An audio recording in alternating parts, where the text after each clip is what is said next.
Obligation, opportunity, and pride. Hey, hey, hey, brave ones. Welcome back to the Brave Files podcast. I'm your host, Heather Vickery. And did you hear? I'm so excited. Applications are now being accepted for my brand new coaching experience, the Brave Entrepreneur Incubator. So I want you to think about this for just a second. What if you could get the training, support, tools, and community that you most needed to elevate both your life and your business without having to push pause on anything? What if you could love, and I mean love, every aspect of your life bravely and without apology, while also embracing the discomfort and pain that comes along with growth and stepping into success as you've always desired? Well, friends, now you can. You really can. That is what the basis of the Brave Entrepreneur Incubator is all about. And I am actually living proof that change is possible, that you can have the life and the business that you most desire, and that it is a whole hell of a lot easier to do it in community when you have support, cheerleaders, people calling you on all your bullshit, and lots of support and accountability. Are you curious? Do you want to know more? I hope so. You can get all the details by visiting vickeryandco.com/incubator. Go check it out right now, vickeryandco.com/incubator, and then come back because holy hell do I have an episode for you today. Whew.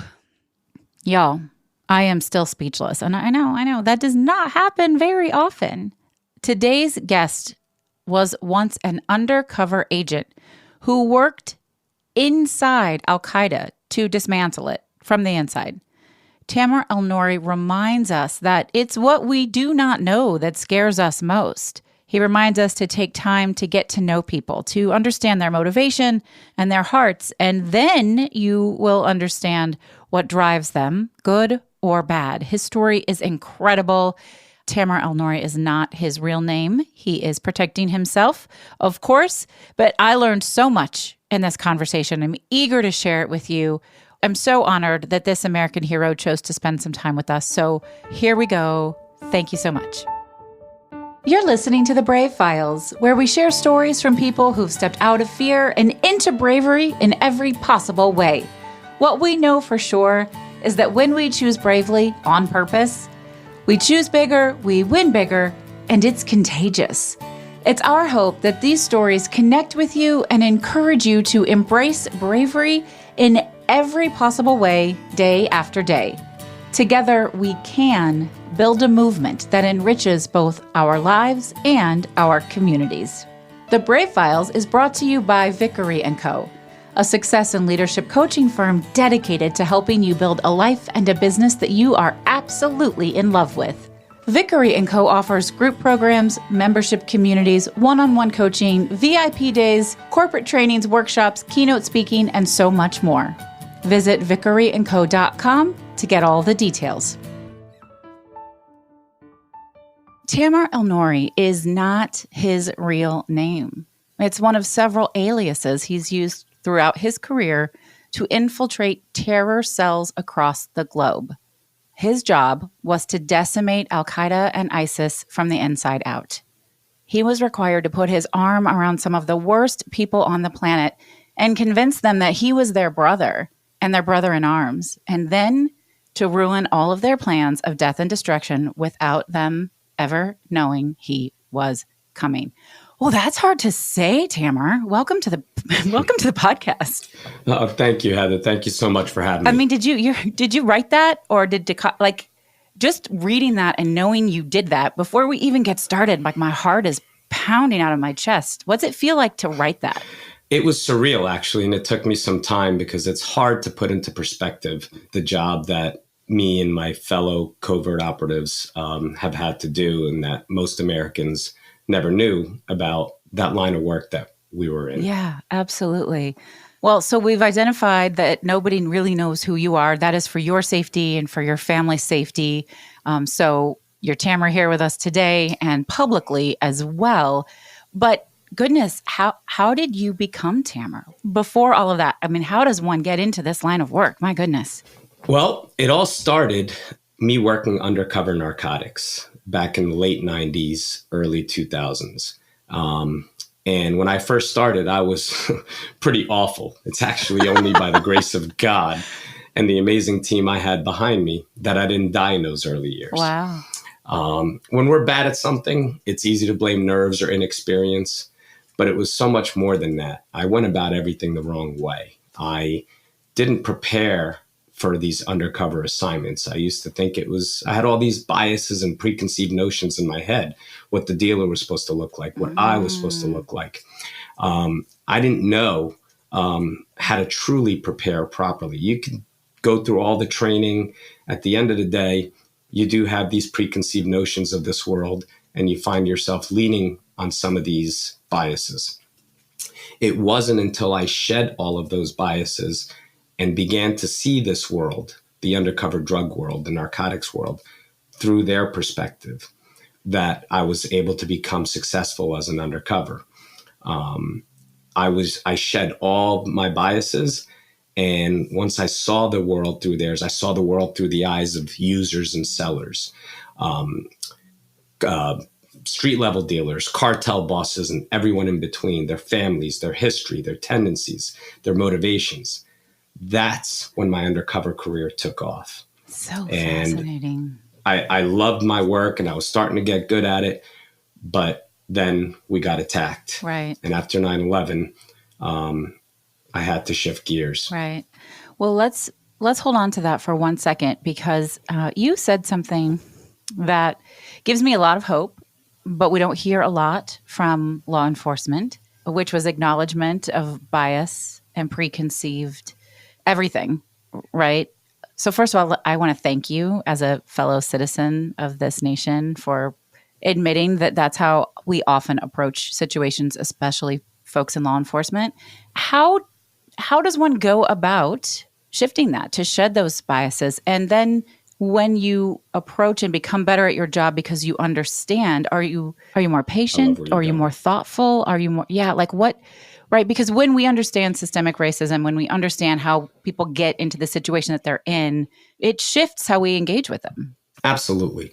And at the end of the day, not just law enforcement are human beings, Sure, of course. Our soldiers, our CEOs, our baristas. Absolutely. We're all human beings, and we all have these preconceived notions and biases that sometimes we don't even know that we have. Mm-hmm. And it isn't to say racism. It's simply the lack of knowledge of another culture or another human being or another person's point of view. And that's what I hope to get at. That's what I hope to get out in my book. And that's what I hope to get out in my speeches, is the power of human connection, the ability to see the world through someone else's eyes before you judge or decide or make a decision or make any action. That is a game changer. It sounds so much easier than it is, but the truth is it's very hard for some of us with our life experiences to step outside of ourselves and see the world through someone else's eyes. But when you do that, you at least have an understanding. You don't have to agree with them. You don't even have to see things their way, but you understand. And that's what it took for me to be able to infiltrate these terror groups, these drug networks, is I had to see the world through their eyes. Obviously, I never had any intention of selling poison or committing mass murder. Right. Agenda and politics aside, the human connection part had to be real. Otherwise, we would never get anywhere, and I would never have been successful at my job. Yeah. Thank you for that. That's fascinating. And of course, you're right. Everybody has biases. I certainly also have them. We all have them. And a lot of really powerful, wonderful growth comes from acknowledging that those things exist. We have to be honest about it. We have to work with them. So you got really good at that job and you really enjoyed that work. And then 9/11. Did you seek this work, or did this work seek you after 9/11? After the initial shock, 9/11 was personal to all of us, every single American. Yeah. But for me, it became a calling because I was in a very unique position to actually do something about it. I speak Arabic like I speak English, without the Jersey accent, of course. I know the true meaning of the religion. I know the culture. I know I was already in law enforcement with a significant amount of undercover experience. I knew I could help in some way, even if it meant just translating. I wasn't thinking about doing any of the covert stuff that I ended up doing. I just wanted to help because I felt that I needed to help, because some savage in a cave made me and my family the enemy that day. So it was very personal to me. I get that. So I seeked out the FBI initially, and they were drowning. They were taking on they were just wrapping their heads around the new war we were in. Up until that point, the FBI was a law enforcement agency. The wall between law enforcement and intelligence hadn't come down yet. So they hadn't even dove into that world properly, so to speak. After 9/11, they didn't have a choice. And a few years later, that's when I was recruited and trained by the FBI's National Security Covert Operations Unit. So we don't know you. Folks can't see you. We have your face blocked out on all of the social media assets. And as we're sharing this interview with people, you are Muslim. Hence, this is what you meant when you said you felt you'd been made the enemy. And while this little white girl has absolutely no firsthand experience with that, my uncle is Iranian. My cousins are half Iranian. And my male cousin instantly started getting profiled. He's a bigger guy. He's got a beard. He looks dark, and the terror of that. You're right. I mean, we're so afraid of what we don't know. And we don't know so much. So much. As in, not to say we don't know anything. There's so much that we don't know in the world. That's very true. Yeah. Goodness gracious. Okay. So what does your family say when you were like, I gotta do something? I've been recruited by, say it again, National Security. The National Security Covert Operations Unit. National Security Covert Operations Unit. That's a lot of words. Yeah, we call it NCOS. It's in our world. Yeah, that's our nickname for it. You have a family. You have a family that you treasure, and so this was very important work to you. It was personal. You knew you wanted to be part of. I don't know if there's a solution of the operation of making a difference. What does your family say? They're very supportive. They were very supportive. My father, to this day, hasn't read my book. He refuses to read it until I retire because he worries. Sure. And, the typical off-the-boat foreigner. My sister always just assumed until she read my book that I was in an office somewhere translating because she didn't want to think about the fact that I could be in harm's way. But my immediate family was always very supportive. But truth be told, because of the security issues and the classifications of everything that I was working in the national security realm, they really had no idea where I was going, how long I would be gone. I would pop back and forth. And I think that actually helped us out a little bit because they didn't need to know at that point. They didn't really need to understand. And the truth is, they would have never even known, but not for this one case getting declassified for trial. And it gave me the opportunity to write American Radical, to deliver a message that's so near and dear to my heart to the American people. Because you touched on it before, Heather. What we don't understand, ignorance in certain cultures or religions, that's what hurts us. I'm trying to say it in the nicest way, we were oblivious to these horrible human beings living amongst us as us to defeat us.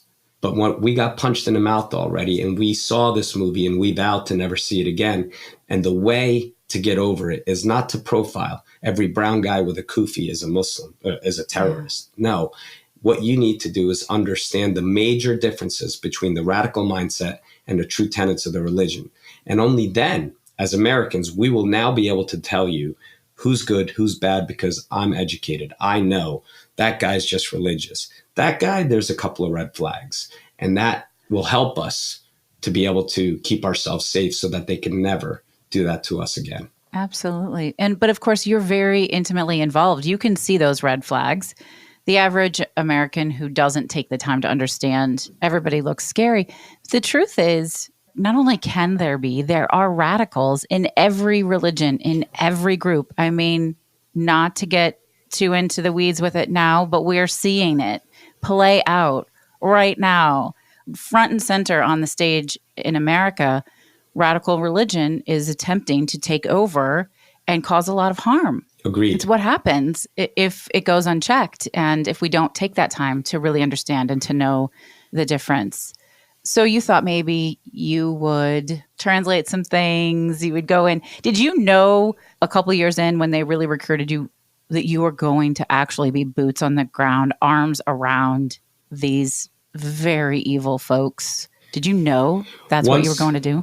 Once I got my security clearances and I went through my training and the books were opened up to me, so to speak, that's not only did I know that, I was excited for it. Couldn't wait for the opportunity to dive in. And man, did I. Wow. So what's the first thing that you experience once you've gotten that security clearance and you're ready to dive in? The first thing you experience is you can't mess this up. You better be on point, because it's important. I felt like I was drowning initially because it was like drinking from a fire hose. Yeah. Remember how I mentioned to you, I didn't really know the drug world, and then I had to dive headfirst into it to understand it. It was the same. I thought because, hey, I'm a Muslim, I know the culture, I know the religion, I speak Arabic fluently, I got this. I had no idea what the radical mindset and the radical world was like. I had to learn the fundamental differences between meeting the elements of a crime when I was stateside and simply gathering intelligence when I was abroad and overseas. We became these brand new hybrid agents. When we operate on U.S. soil, we put our law enforcement hats on and we collect evidence. We record meetings and phone calls with the bad guys, and we build a prosecutable case for the U.S. attorney. And if that case ever went to trial, we were protected under SEPA. So our identities were protected so we can continue to do our jobs. But when we're tasked with working overseas or abroad, we simply had to gather intelligence. So it was a whole new world for me to wrap my head around, in addition to learning all the tradecraft of all the different terror groups, how they moved, how they operated, how they communicated. I had to learn our tradecraft when I operated abroad. I had to learn all these fundamental differences and then dive in. So it was a process for me to understand. And then when that all happened and I felt somewhat ready and comfortable, I had to do my homework on all my potential subjects, my targets that I was about to meet, or we called bump, in the field. And that's when I became the scientist in that world. Wow. And so were you learning all of this while doing this? Were you learning and putting yourself in danger at the same time? Or was this the learning curve prior to doing the actual work? That's a great question. There was about 6 months of just pure, intense, headfirst learning the process, learning what I needed to do when I was operational, be it stateside or abroad. And once I had that under me, that's when I started jumping into some cases and things of that nature. And then it took off from there. What most surprised you when you jumped in to your first case? The lack of knowledge by both sides, good guys and bad guys. As an outsider coming in with context in the culture and the religion, I noticed initially when I first started, Heather, that some of the agents were very vague on the religion, the good side, the bad side. They didn't really understand. And then we would follow up on leads because some cable installer saw a prayer rug and things of that nature. So there was a lot of ignorance that I noticed on both sides. And the bad guys just wanting to wear a backpack because they saw something in the news about Israel. There was a lot of ignorance on both sides. I'm talking about the homegrown terrorists, not the sleeper cells or the al-Qaeda operatives. So but I watched that progress as well. I watched that turn into agents born and bred in the Midwest, knowing more about my religion than I did at some point, and becoming subject matter experts, not only in the good side, but how it was twisted and changed. That gave me hope that we were looking at things the right way. The bad guys evolved, unfortunately, and they had our playbook. And that was a big reason why we needed to protect our identities, because if I did one case in the Midwest and then I went to trial and everybody saw my face and knew my real name, it was game over. I couldn't continue to do my job. And the Bureau and the government invested so much time, money, and energy into preparing us for this line of work. We became sort of an asset that they didn't want to release. Absolutely. How many different aliases have you had? About 17. Okay. That's not as many as I anticipated. I don't know why. Yeah. Well, 17 that were fully backstopped, if you will, like solid that I could take anywhere. Yeah. There was a bunch of notional aliases that I had to use, but those were nothing. Yeah. Gotcha. Check into a hotel as some random person or whatever. I don't know. I've watched too many spy movies. I don't know. I have no idea. Basing it all on what happens in The Flight Attendant. No, I'm kidding. Sorry. Little tension breaker there, folks, because this is really serious. Like, this is your job, has been your life for a long time. Now you've written the book, American Radical. So then it's another layer of your job. And we'll get into more of this later, but now you're going into the speaker circuit. And so it permeates everything. Well, how do you break the tension? Goodness gracious. Like how do you step away from all of that really intense work? In my personal life or on stage? Whatever. On stage, I usually open up with a joke or two just because I know the subject matter and the material is heavy, but and it's intense. And especially if you've never read American Radical and you don't know the story of this particular case, it does punch in the gut. It's a reality check as far as al-Qaeda and their operatives and what they're trying to do to us. But in my personal life, as of lately, I just try to disconnect completely from that world. I'm in executive management right now in law enforcement, and I do my job. And then when I'm out of there, I try to disconnect as much as I can. And my biggest hobby, my favorite hobby right now is golf. And that is great. When I'm out on a golf course, I am just outside of that world and I try to avoid it in any way, shape, or form. Yeah. I'm sure it's meditative. It's nice. Do you have any, what's the trick?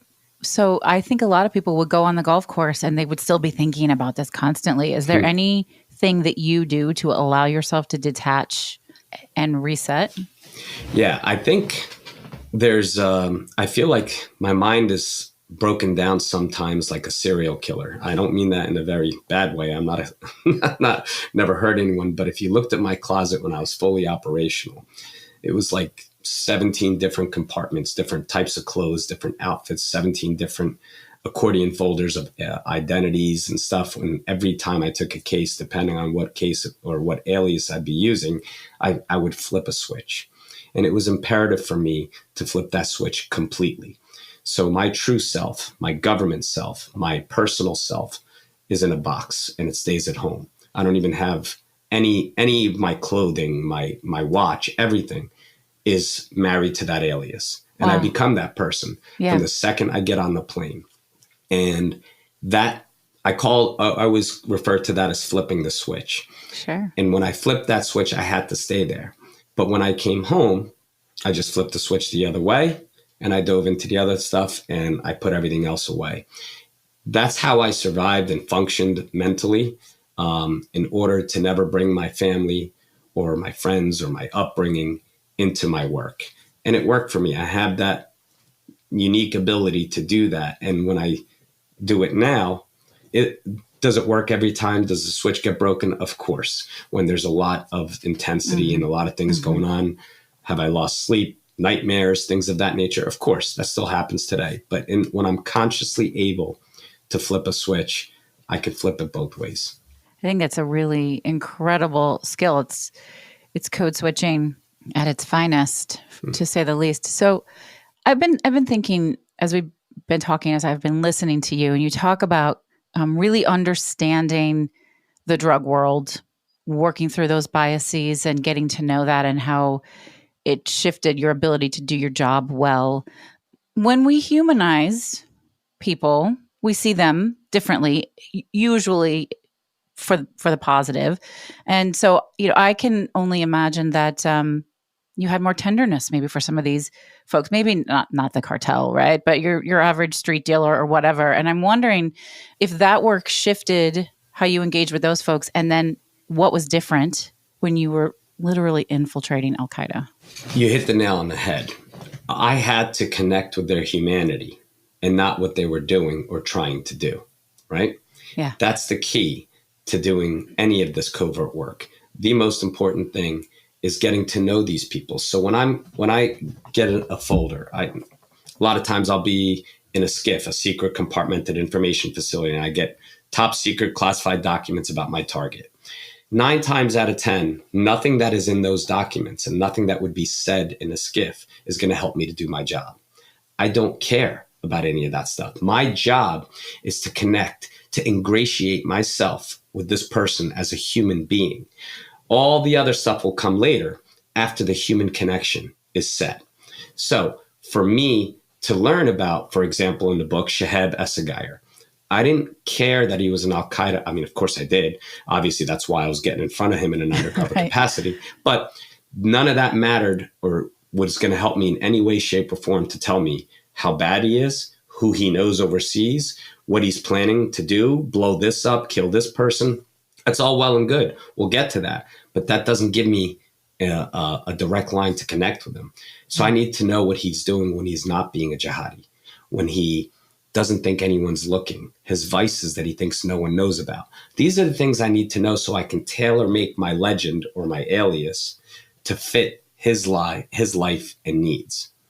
And that's always how I broke it down. It was a psychological puzzle for me. What does he need? What does he want to reach his goals? And if it fits any of my aliases, I tailor make it a little bit so that when we do get in front of each other during this bump, he chooses me. Yeah. Does it ever, I'm sure I know that you're excellent at your work. And so this is probably a really annoying question, but do the lines ever get blurred? You're spending so much time intimately knowing these folks. Does it ever really get difficult to then do your job because you've built a relationship with these folks? Difficult, I guess you could say. There's human emotions in play always. Mm-hmm. But at the end of the day, it's an imperative nature. I have a built-in foundation of anger and hatred towards these people who are trying to kill innocents. Mm-hmm. They are so misguided. They are so wrong. They couldn't be more wrong. So the overwhelming life force that I have, regardless of the connections I make with these bad guys, is justice and keeping innocent people safe. Because no matter how I feel about them personally, at the end of the day, this individual is trying to kill thousands of innocent people that don't have anyone watching out for them, people in our country that are going about their day-to-day lives, relying on people like me to keep them safe. So it's a no-brainer. That wall, those emotions, whatever, that's amateur hour in the grand scheme of things. Yeah. Wow. I can't imagine, I'm making assumptions here. Like, what's it like to walk down the street and be you? Are you constantly looking for because you're describing us walking to our local coffee shop or going to the mall or taking our kids to school, which is dangerous these days anyway. Like, what are you different when you walk down the street than me? I am. And I never knew that I was until it's been pointed out by friends and family regularly. So I try to hide it as best I can. It's not something you could shut off. Listen, when you have a bounty on your head, regardless of your training, I think you're always going to be a little bit more observant.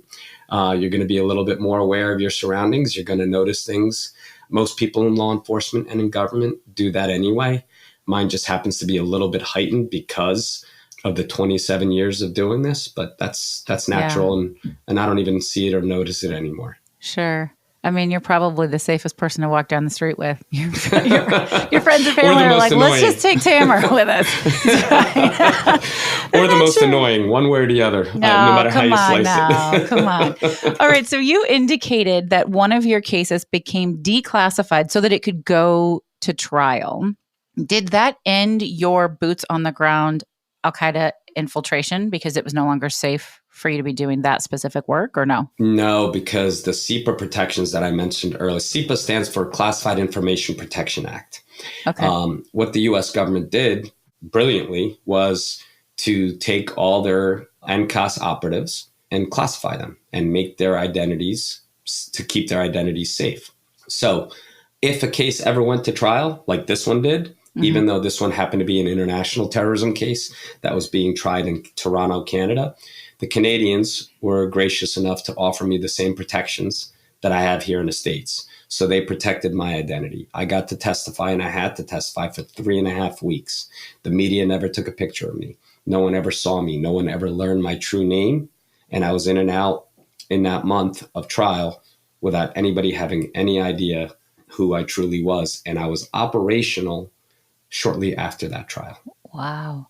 Now, how do you even do that? How do you show up? Somebody sees your face. Do you just wear disguise? Do you change your facial features? Like, how is that even possible?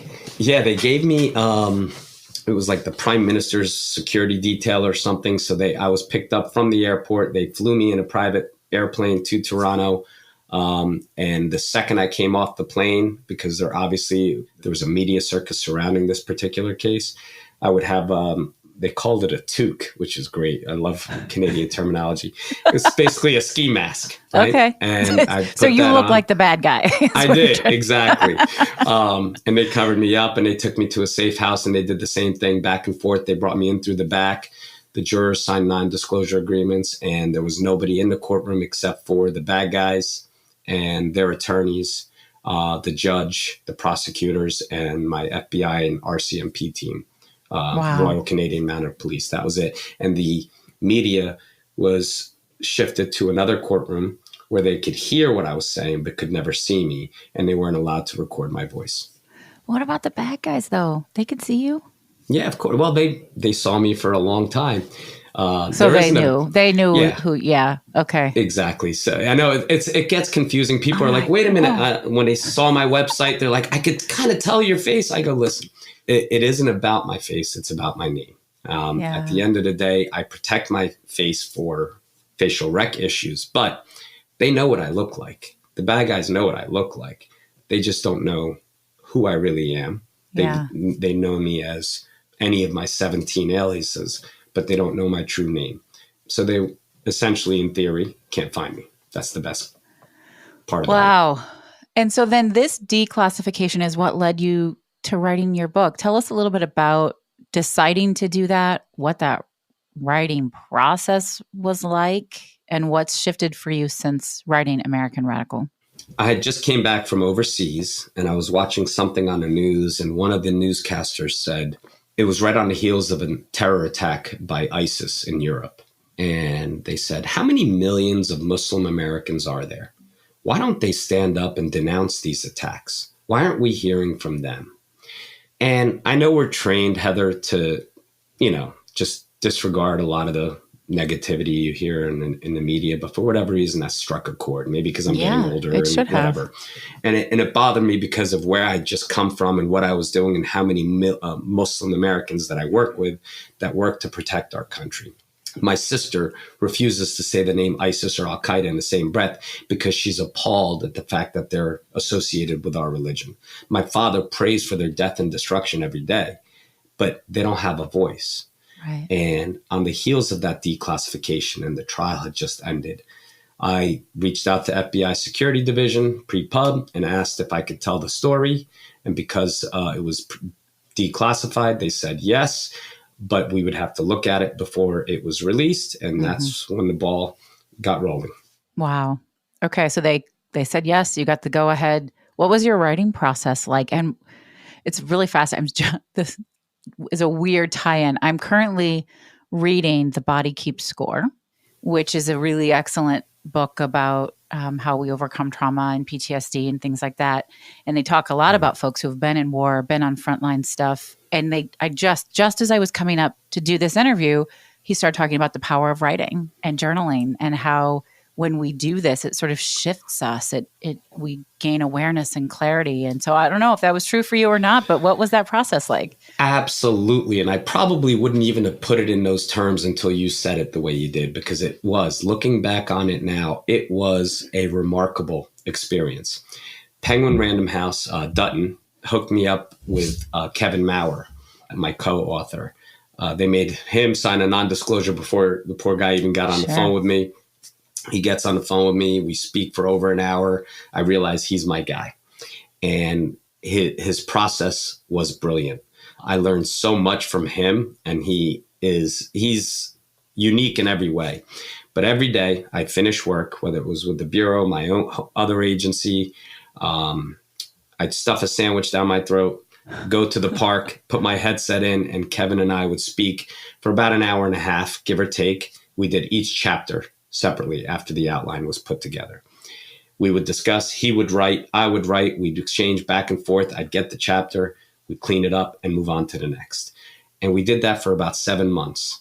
I wrote, and a couple of chapters I wrote myself and sent to him, and vice versa. So because there were certain aspects and whatnot, and there were certain classification issues we had to kind of dance around and not say the certain things. And after about 7 months, we got the manuscript to the FBI, and it was approved within 30 days with a few changes. They made a few changes about my identity. That was very helpful, and a couple of things here and there that I didn't even notice I did. Then Penguin got it, and they hadn't read a word. Dutton hadn't read a word of my manuscript because they weren't allowed to until the FBI reviewed it. And they really didn't know what they were getting other than the 20 minutes I sat with their VP of publishing, who gave me the contract. So it wasn't until then that they realized what the story actually was.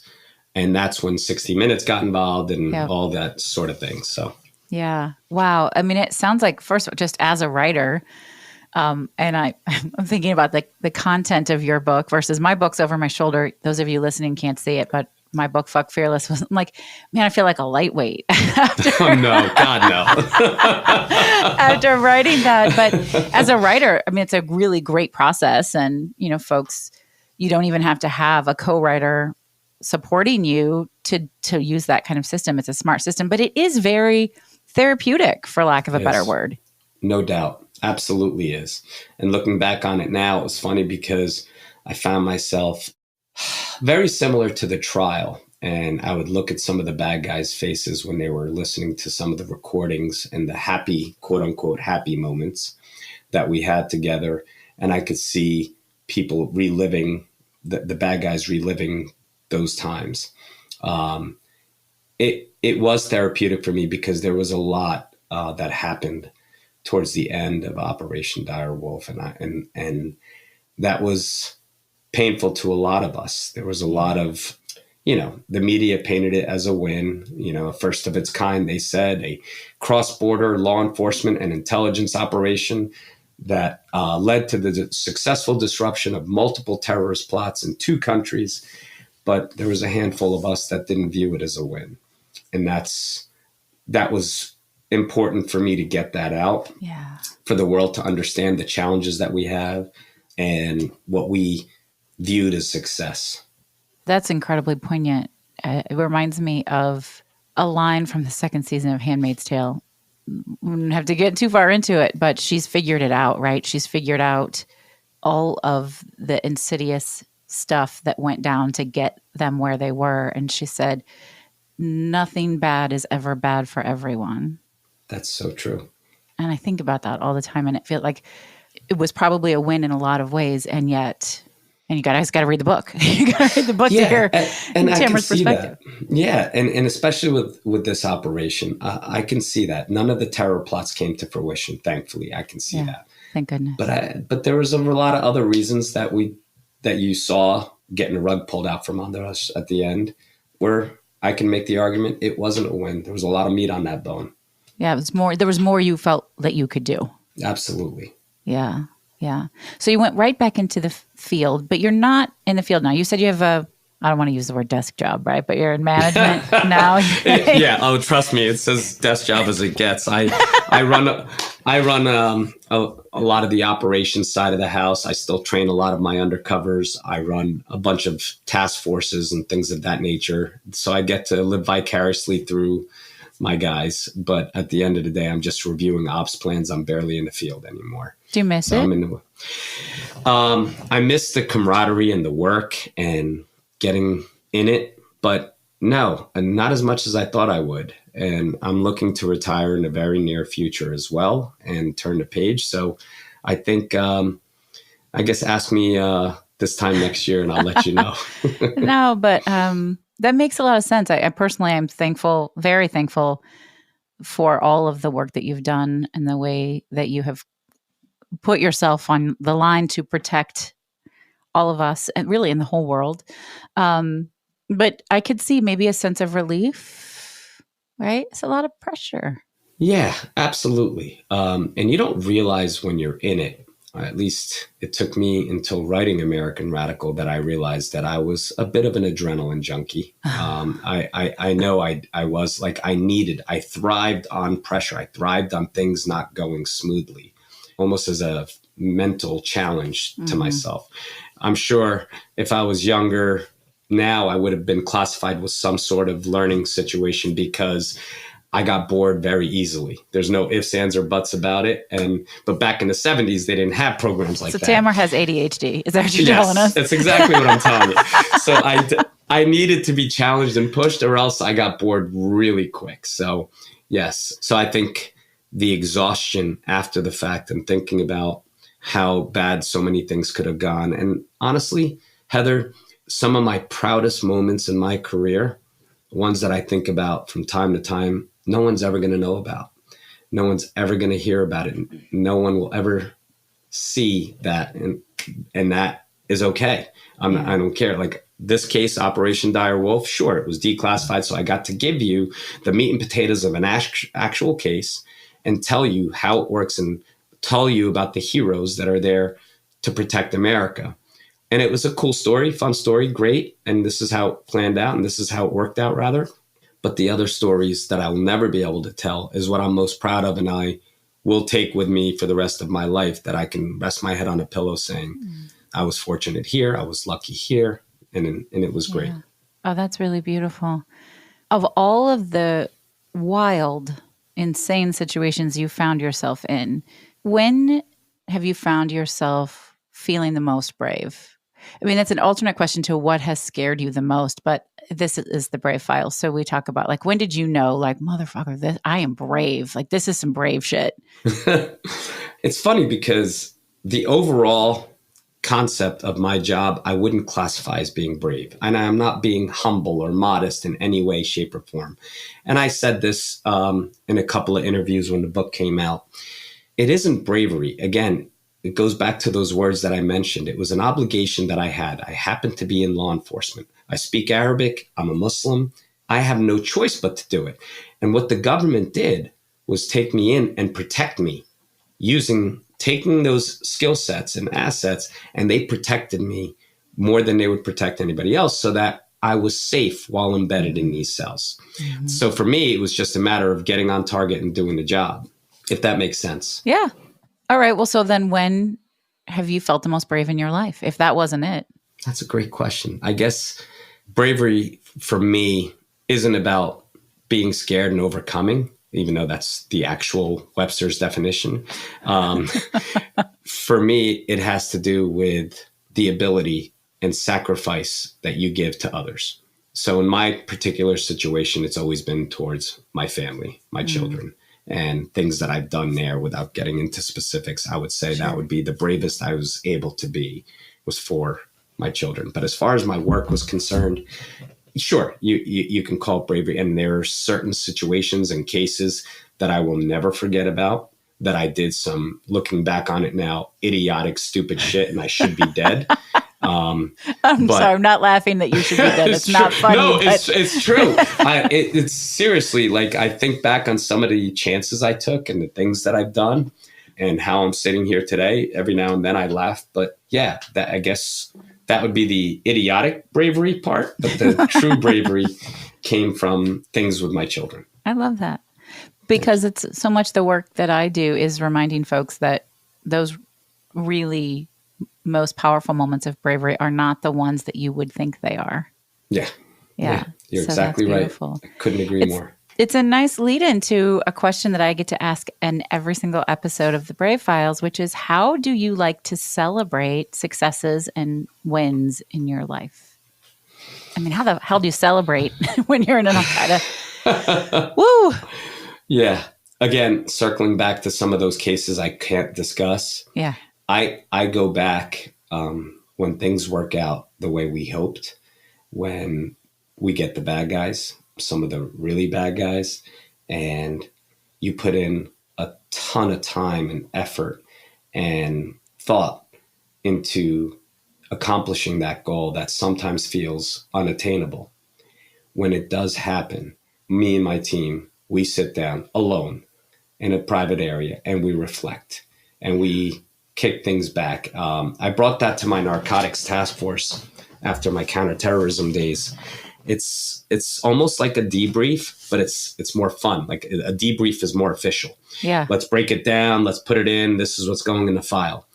It's a fun debrief. Let's talk about it. Let's let it all out. What worked, what didn't work, and we have fun with it, and we relish in the success. I started doing that back at the Narcotics Task Force, and it worked. And that's what I did in counterterrorism, because it gave you a minute to accept the win. Because how much do we beat ourselves up when we lose? Absolutely. That is beautiful. And I love to know that that approach is being used in just the way you said it, right? We do beat ourselves up, and we have to pay attention. Like that, we did this hard work and this thing happened and it was good. And could it have been different or maybe better or whatever? Yes, but that's not relevant right now. Like we have to own that win and honor it. It gives you that momentum to get back in the ring and do it again, right? Yes, absolutely right. I just had a question pop in my mind as we're very close to wrapping this. And this is not a wrap question, but I'm going to kill myself if I don't ask. I'm not going to kill myself. I'm going to beat myself up if I don't ask it. Where were you and how did you feel when we found out that Osama bin Laden had been killed? I was home and it was pure elation. It was relief that lasted for about 3 minutes. Yeah. Because knowing the organization, knowing that he was just a symbol at that point, because he wasn't running the show, knowing that there might be the crazies coming out of the woodwork. Fallout, yeah. And the fallout and the way things played out, it went from pure elation to pure fear almost instantaneously. But nonetheless, it was a great win. Yeah, I get that. I think even from my perspective, just as your average American citizen, I felt that as well. And I personally struggle with celebrating anyone's death like that. That feels to me like crossing a line.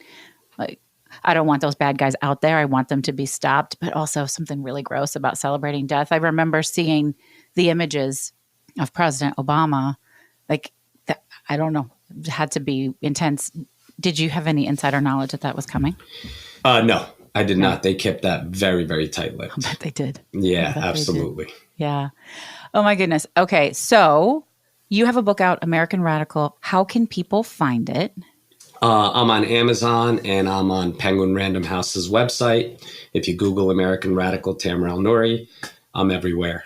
As far as the images that are out there, obviously that isn't my real face. People got very confused when I did the interviews on the news and 60 Minutes. You did full prosthetics for 60 minutes, right? Exactly. Yeah. It felt like I was wearing a helmet, Heather. It was 5.5 hours in a chair. And those guys did an amazing job. And they it literally felt like wearing a helmet. It was fake hair, fake beard. It was crazy. They did a really nice job. Yeah. It's a really great segment. We'll put it in the show notes. You can all go and check it out. So this next phase of your life, you said you're going to retire soon. Check back in, see if you're feeling quote unquote bored then. You've indicated public speaking. What are you hoping will be this next phase of your life? I am. We're in talks right now with optioning the rights to American Radical for potential television show, which would be exciting to get a message out. And it's all about getting that message out, that the whole reason why I wrote American Radical is to tell the story of not only the heroes and the patriots that are doing this work, but also the bad guys, how they think, why they think it, what their reasons are for wanting to hurt us, how they infiltrate us, and what the fundamental differences is between the really bad guys and the homegrown bad guys, or the true operatives that were born and raised to come hurt us. So I'm excited, and that's why I decided to delve into public speaking as well. Which is funny, because someone in the bureau said to me, well, you can never be a public speaker. And that's pretty much all I needed, because all you have to do, as you know, apparently I have ADHD, as I was just recently diagnosed on this show. I'm not a doctor. I just am an undiagnosed ADHDer myself with a couple of ADHD kids. That's all. Exactly. Oh, yeah. So all you have to do is tell me that I can't do something, and it just makes me figure out a way. And I think I have. I get to tell my story on stage with a hat and sunglasses, and I explain that immediately in the opening of my speech. And I get to discuss the power of human connection while telling you the story of Operation Direwolf. It's pretty cool. And I've done it a handful of times already in front of some big audiences, and I've been very humbled by the response. Absolutely. It is pretty cool. And it is wild to think that somebody who's spent the majority of his life not being publicly out there, that's now the work that you're doing. And I would imagine there are a lot of hoops to jump through from a security standpoint, from a safety standpoint, to keep your real identity a secret. There absolutely is. And a lot of times if an event planner is interested in having me, we just make sure certain things are in place. And if that's the case, we dive right in, and my team is always there to make sure everything goes safely. I think that's so cool. I would love the opportunity to see you speak live. I would love that. Yeah, that would be awesome. Absolutely. That isn't something, though, you're not doing like book tour things, right? So people are hiring you to come in and speak to their private organization. There's no correct. Public way to come see you speak.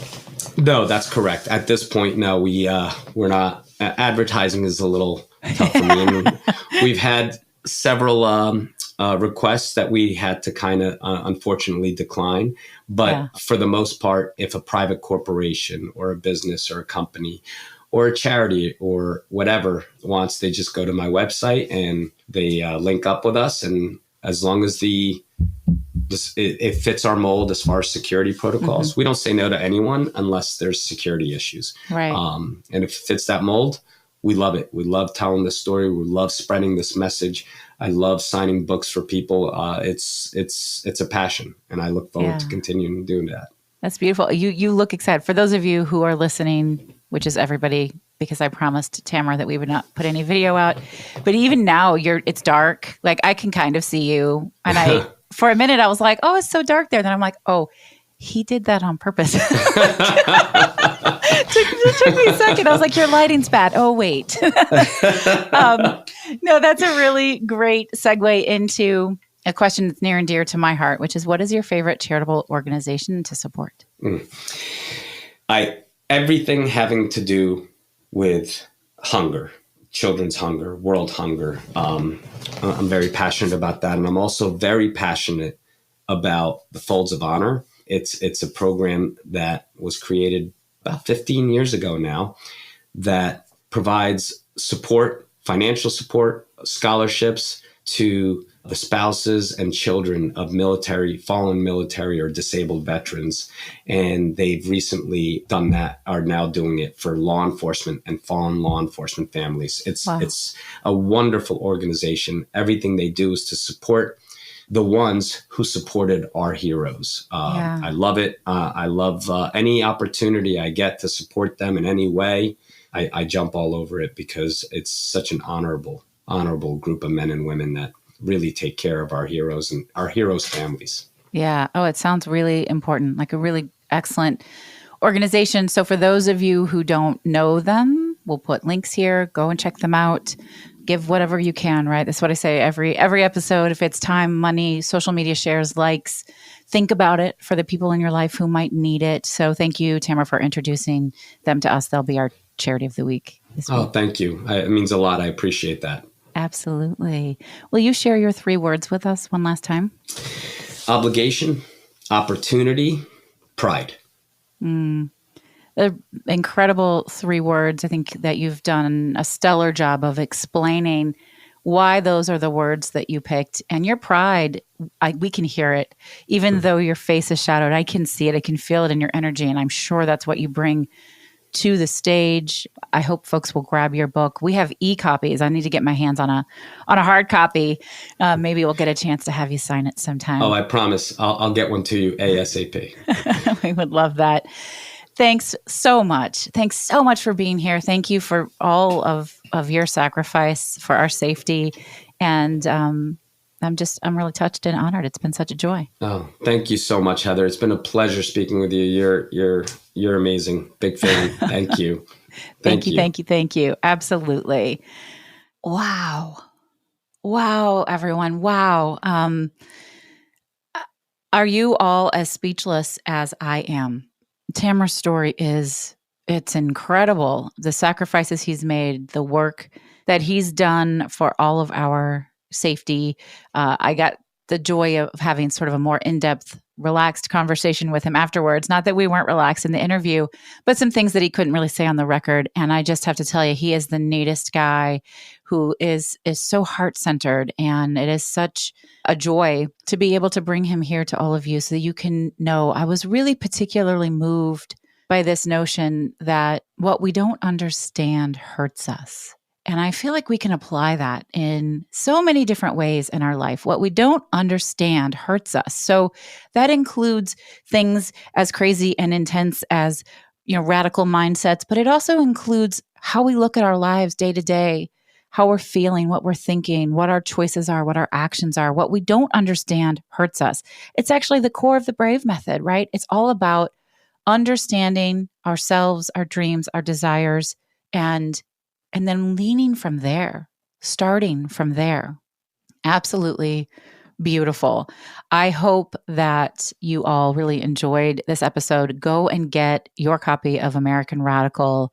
It's incredible. And I'm super hopeful that this does get made into a TV show or a movie, because I think it's something that the world needs to see.